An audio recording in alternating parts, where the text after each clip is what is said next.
रिश्तों का बैलेंस। अरे सुनो, मयंक को फ़ोन करके कहना कि मेरे लिए दवाइयाँ लेते आए। दवाइयाँ आज ख़त्म हो जाएंगी। सरला जी अंदर कमरे से आते हुए बोली। अब तुम मयंक को क्यों कह रही हो? बहू को बोलो ना, दवाई तो वो लेकर आएगी। कितनी बार कहा है कि मुझे बोलने से अच्छा है सीधा बहू को बोल दिया करो, पर पता नहीं क्यों क्या टेक लेकर बैठी रहती हो मन में। गगन जी ने भी जवाब दिया। बहू को क्यों बोलूं, मेरा बेटा है, मैं तो उससे बोलूंगी। सरला जी तुनकते हुए बोली। तुम जानो और तुम्हारी लीला जाने। अच्छे से पता है कि सेवा बहू करती है, तो बहू से बात क्यों नहीं करती हो? जब देखो बेटे को फ़ोन करती हो और फिर वो एक दो बातें सुना देता है। गगन जी चिढ़ते हुए बोले। अरे उसके पास वक्त नहीं होता है, जब देखो उसके लिए कुछ न कुछ कहते रहते हो। पैसे तो वही कमा कर लाता है ना।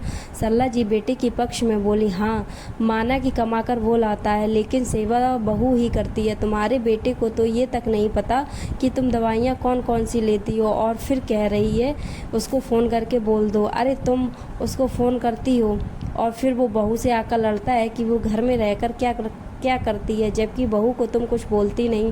तुम दोनों पति पत्नी में झगड़ा करवा देती हो।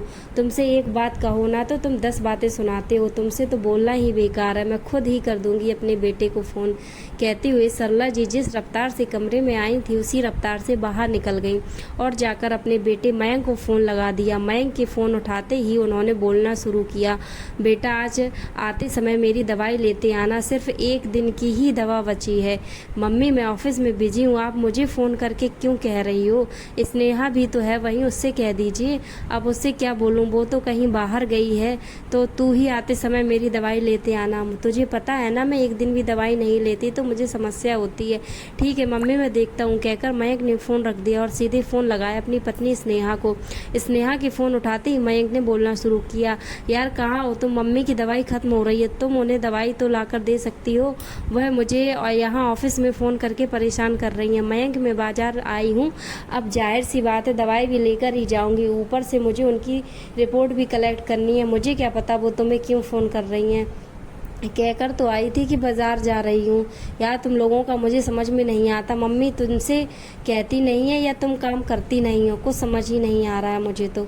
उन्हें हर बात क्लियर बात कर निकला करो ना, कहकर मयंक ने फ़ोन रख दिया। सुनकर स्नेहा का भी मूड ख़राब हो गया। आखिर सरला जी ऐसा करती ही क्यों हैं, उसे समझ में नहीं आता। कोई भी बात होती है उससे वो कभी नहीं कहती थी, सीधा मयंक को ही बोलती थी। कई बार तो मयंक सुनकर चुप हो जाता, लेकिन कई बार जब मूड ख़राब होता तो वो स्नेहा से लड़ पड़ता। अभी कल शाम को ही की बात है, स्नेहा ने खाना बनाकर गगन जी और सरला जी को खाना खिलाने बैठा दिया। कल शायद सब्जी थोड़ी तीखी हो गई, इसलिए स्नेहा ने दाल अलग से बनाई। गगन जी ने तो खाना चुपचाप खा लिया, लेकिन सरला जी उस समय कुछ नहीं बोली। लेकिन जैसे ही मयंक खाना खाने बैठा, सरला जी भी उसके पास बैठ गई और उससे बोली, आज सब्जी में मिर्ची थोड़ी तेज हो गई है, मुझे तो बिल्कुल अच्छी नहीं लगी। मुझसे तो खाना भी नहीं खाते बन रहा था, वो तो जैसे तैसे दाल में रोटी डुबो डुबो कर खाया है। आज तो मेरा पेट भी नहीं भरा, लगता है आज तो भूखे रहने की ही नौबत है। ये सुनकर मयंक ने स्नेहा को बुलाया।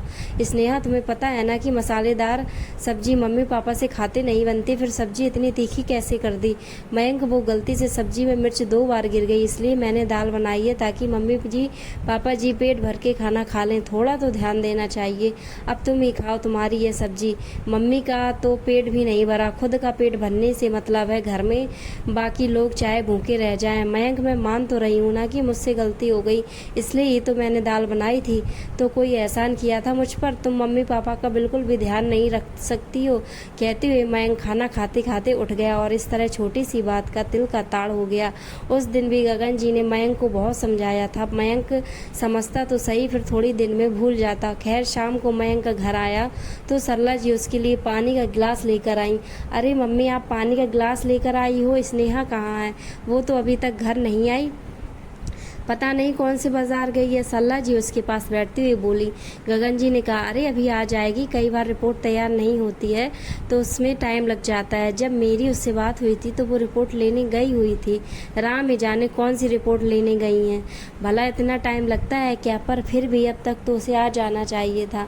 आपने दोबारा फ़ोन लगाया उसे? मयंक ने पूछा। नहीं, पर आ रही होंगी अपनी सहेलियों के साथ झूलते झूलते, आते समय अपनी सहेलियों के साथ लग गई होंगी बातें करने। देख ले बेटा मैं कहाँ झूठ बोल रही हूँ, दवाई अभी तक नहीं आई मेरी, सरला जी ने कहा। मयंक फ़ोन लगाने लगा कि इतने में स्नेहा आ गई। उसे देखते ही मयंक ने डांटना शुरू कर दिया। कहाँ थी तुम? अब तक सहेलियों के लिए टाइम है लेकिन घर के लिए नहीं। मम्मी की दवाई अभी तक नहीं आई। मयंक पहले सुन तो लो, मम्मी की रिपोर्ट कलेक्ट करने में ही टाइम लग गया।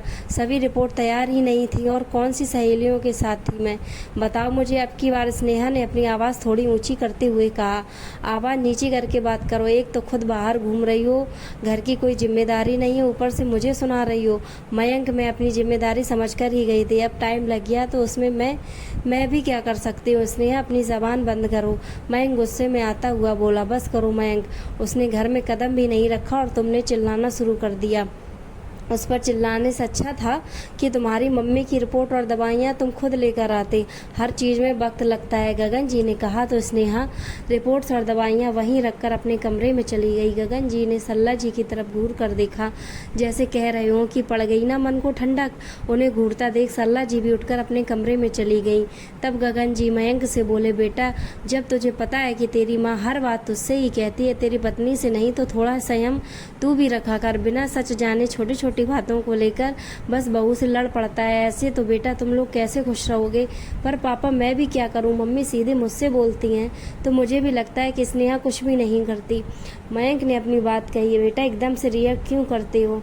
एक को सुनकर दूसरे को डांट देना या दूसरे को सुनकर एक को नज़रअंदाज कर देना, ये गलत है।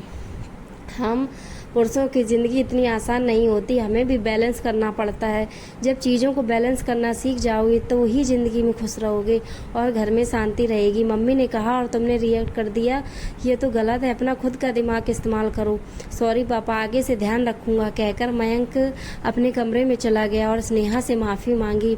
अब सरला जी कोई भी बात कहती तो मयंक पहले रिएक्ट करने की जगह पहले बातों को समझता, उसके बाद बोलता, और इसके कारण अब उसमें और स्नेहा में झगड़े कम हो चुके थे।